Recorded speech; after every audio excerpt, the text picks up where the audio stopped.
Bonjour à tous. Donc aujourd'hui, comme annoncé dans la précédente vidéo, un test de l'Alcatel OT990, donc acheté par le biais d'Orange. Donc je me suis laissé quelques jours pour pouvoir tester le téléphone. Donc c'est un produit Android assez basique, mais plutôt bien fait, bien réalisé. Donc le temps de boot du téléphone, là on va s'en rendre compte, est quand même assez long. Ça correspond un peu à celui de tous les smartphones. Il faut compter environ 1 minute pour avoir le boot. Bon, on remarquera que l'animation rame un peu au démarrage du téléphone. Bon, il faut savoir qu'on peut la changer. La ROM fournie sur l'Alcatel est une ROM Orange avec pas mal de modifications par rapport à la ROM d'origine. Donc Orange y a rajouté ses propres logiciels, son propre App Store. Donc là j'ai un peu customisé, j'ai un peu enlevé certaines couleurs du menu Orange pour rendre ça un peu plus attractif. Donc là j'ai pas inséré de carte SIM pour le moment. Là c'est bon, j'ai la main sur l'appareil. Donc il est assez réactif, mais on remarque quand même quelques ralentissements dans la navigation. Donc là, comme j'ai dit, il n'y a pas de carte SIM, je serai connecté en Wi-Fi pour les tests. J'ai testé un peu la partie téléphone, elle est correcte sans être exceptionnelle.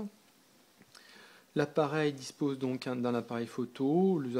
Les photos sont de 5 mégapixels, un peu sombre à mon goût. Il y a un flash intégré.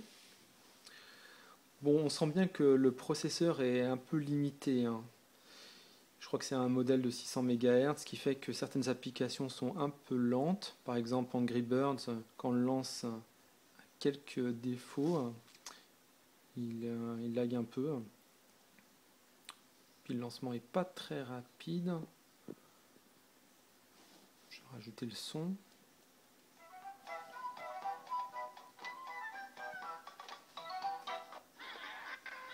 Donc quand on zoome ou on dézoome,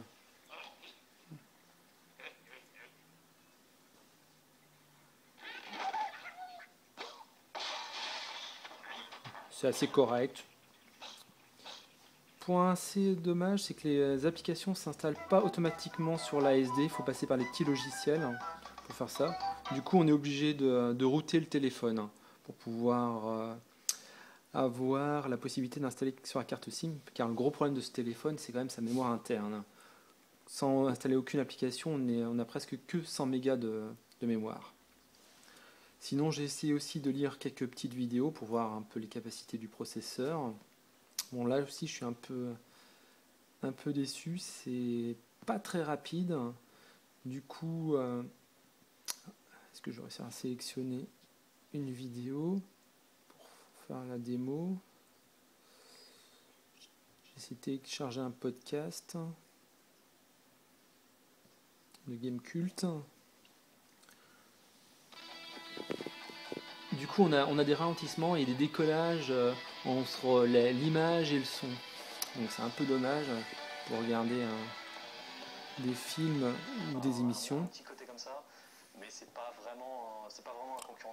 Bon, après, j'ai pas testé non plus tous les codecs possibles. Il y a peut-être moyen d'avoir des choses plus optimisées pour le téléphone. Bon, les applications de base fonctionnent plutôt bien.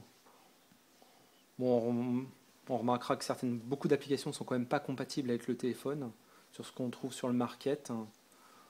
Par exemple, j'ai pas mal d'applications qui étaient compatibles avec d'anciens téléphones Android, là elles ne sont pas compatibles. Bon, bien sûr, il y a le Twitter qu'on peut installer, qui fonctionne très bien. Internet, bon pour Internet, j'ai pas installé de navigateur supplémentaire, je prends celui qui est livré de base par Orange. En Wi-Fi, c'est assez fluide. On peut consulter facilement un site internet sans trop de soucis.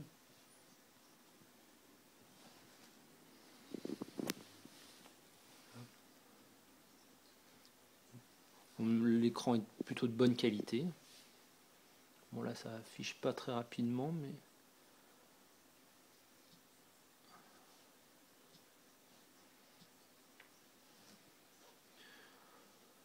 Sinon bon, malgré tout j'ai quand même été bien content de pouvoir router l'appareil pour rajouter des fonctions supplémentaires, comme la possibilité de changer une ROM.